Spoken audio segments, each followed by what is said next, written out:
Welcome to our lunchtime chat with the First Lady of Illinois, M.K. Pritzker. Thank you so much for inviting me. I'm so happy to be here. Well, let's just jump right in and get started. But let's talk a little bit about CGLA.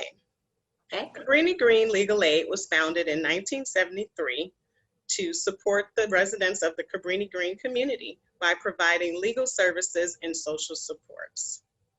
In 2014, CGLA was fortunate enough to acquire the CLAIM program, which stands for Chicago Legal Aid for Incarcerated Mothers. And since 2014, we have been building upon the legacy of CLAIM to ensure that we are continuously meeting the needs of women by providing those legal services, social supports, and working with the families. We currently host the reunification rides, making sure that children and their caregivers are able to visit families in prison. We're so excited to have you here today, First Lady, because we know that you are a champion for justice. So we're going to jump right in with a few questions and have a great conversation about what it is that we can better do to support women who are impacted by incarceration. So let's start with the first question. Just tell us a little bit about why you are such a champion for those who are impacted by the criminal justice system. Well, many years ago, actually before I had children, so it's probably close to 20 years ago, I was invited to take a tour of Cook County Jail. I was seated at an event between Munir Muhammad, who just recently passed away. He had that television show, and the warden of Cook County Jail, and they said, I bet you wouldn't come take a tour. And I said, I will, I'll come take a tour. So I went down there at their invitation, and I spent, might have been about 4 hours there, and they gave me a whole tour of the jail. And I met with 3 members of the same family that were incarcerated at Cook County. I couldn't believe I met the grandmother, the mother, and the daughter. Wow. And I was very struck by that day, and I've carried those feelings with me for 20 years now. Mm-hmm. And I've also had a foundation in my previous job that I worked on this issue as well. And so when JB ran for governor, became governor, and I became First Lady, this was really the issue I wanted to work on. And it was the first thing I did as First Lady was I toured Logan, the Logan facility. So it was the first act I did as First Lady, and it's that important to me. That's the first place I wanted to go. Yeah, that's wonderful and such a profound story to see the generational impacts of incarceration and the criminal justice system on families. It's definitely a cycle that we have to work on breaking. So thank you for sharing that. So tell us a little bit about what you're doing now. During your tenure as First Lady, what have you learned? What have been the things that you've seen as it relates to women who are going into the system? I have seen and learned a lot, and I'm not done seeing and learning. I'll just tell you that. I have met with a lot of women who are currently incarcerated and women who have left the justice system. And I'm not done listening to their stories, and I carry them with me. These women have touched me in such a personal way that I can't not be involved in this issue.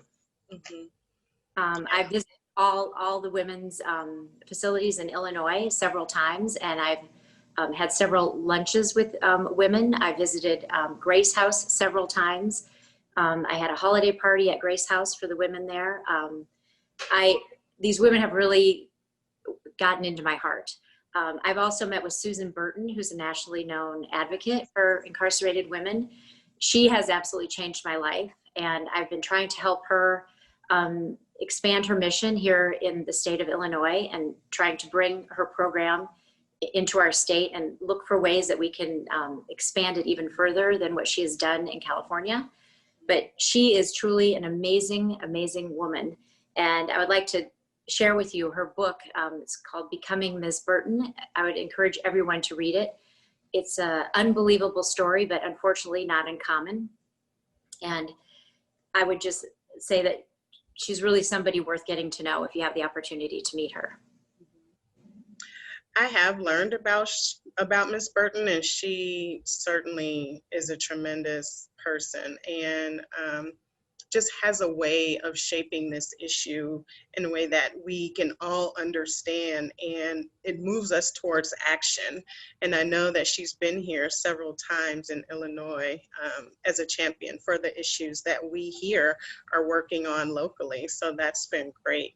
So, we are in a time where we never could imagine being here. I know personally for me, this is not something that I would have ever fathomed in my lifetime.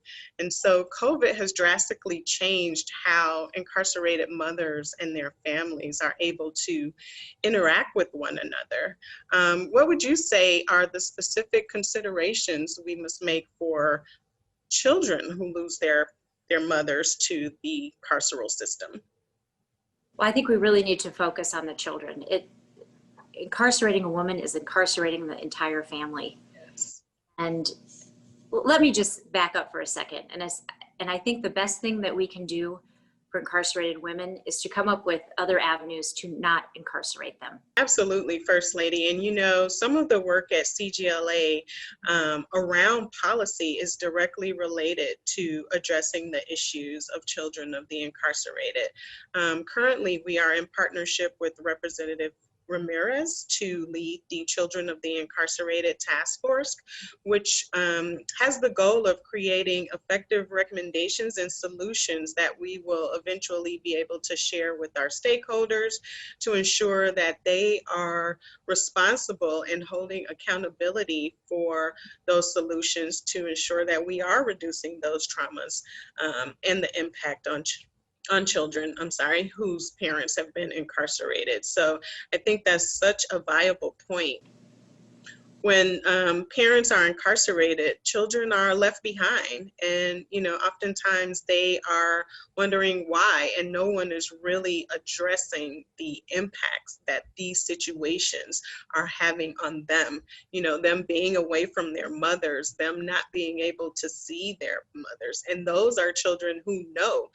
Imagine babies who are not able to develop those bonds with their mothers. I once visited the prison and for a reunification ride visit, and had one parent who gave birth to a baby, and that baby was immediately of course taken away and not able to stay with the parent.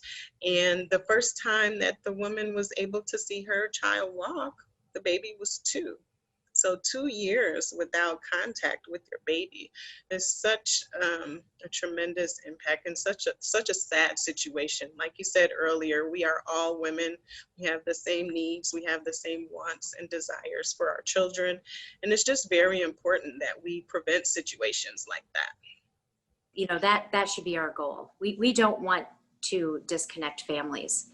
We want to support women in their community and give them the support that they need.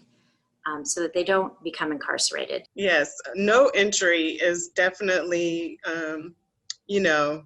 it should definitely be the focus of what all of our work should be about. Keeping women in communities closer to their families and closer to their children should definitely be a priority. And, at the end of the day, it's better for the family. It helps our state save money, and it certainly allows children to maintain those mother-child bond that is necessary for them to grow up, and have positive outcomes. So I am certainly in agreement with you about that. Well, and it's another commonality that we all have. We're all women, and we all want the same things for our children. Absolutely. And children's lives. And I think as a society, we need to dial into that and remember that we all have the same goals and aspirations, in life, and that we need to support each other in those goals and aspirations. Absolutely. Thank you for that. So, we're talking about keeping women out on the front end, no entry, but what are your thoughts about reentry and the reentry supports that women need in order to thrive upon release and in order to, get back into society and achieve positive outcomes for their lives. What would you say are the necessary strategies that we need to undertake as a community and as a state? Well, I've learned a lot from my friend Susan Burton about just this subject. There's a few things that we have been working on at the state level to help with this. First of all, people need IDs and some form of identification. It's very important. We've been working on getting everyone an ID. We have just recently made sure that every woman that is leaving the system is enrolled in SNAP benefits.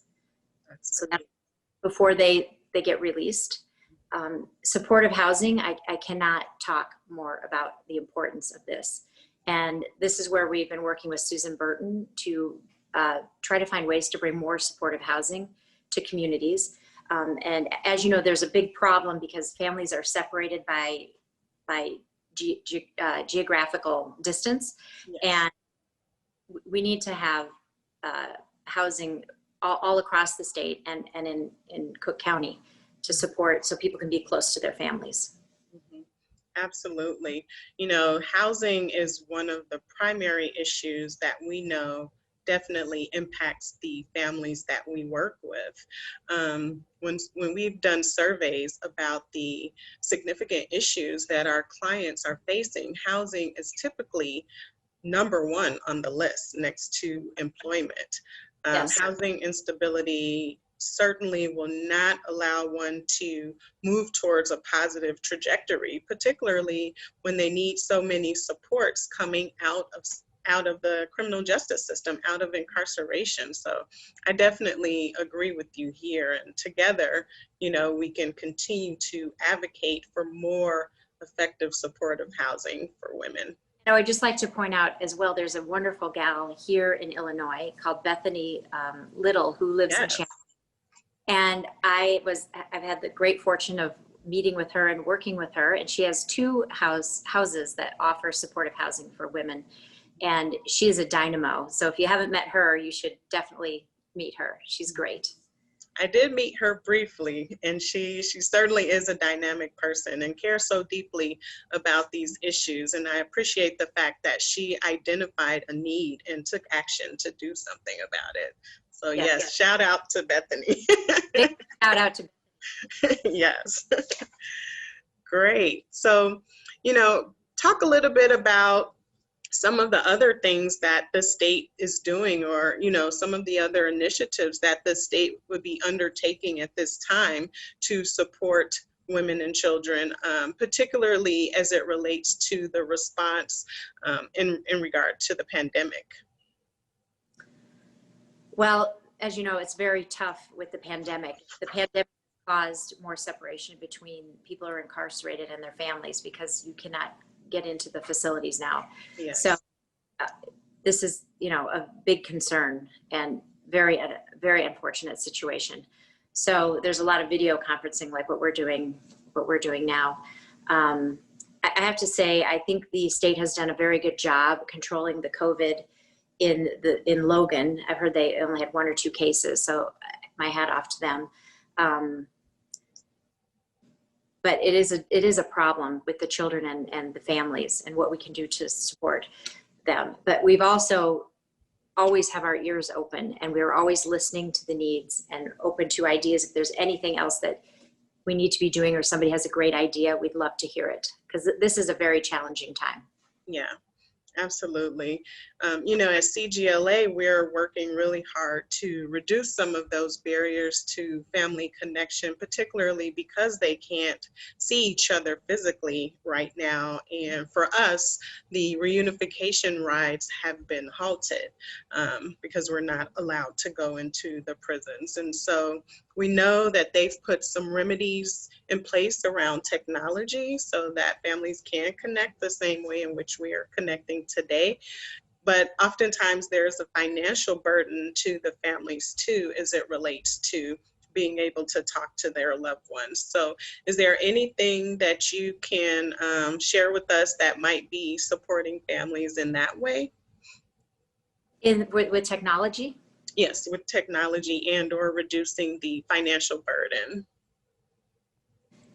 That is an area I think that is very important. I will say, when I first started in on exploring this subject and meeting with the women, they really preferred in-person visits. Yes. So we obviously could not see COVID coming on the horizon. Yes. So I did mention several times to the warden at the time, well, what about, more technology and computers, in the facility? And I was shocked to learn that they're not allowed on the computer. So this is a big problem, not only for communicating with families, but training for jobs. Yes.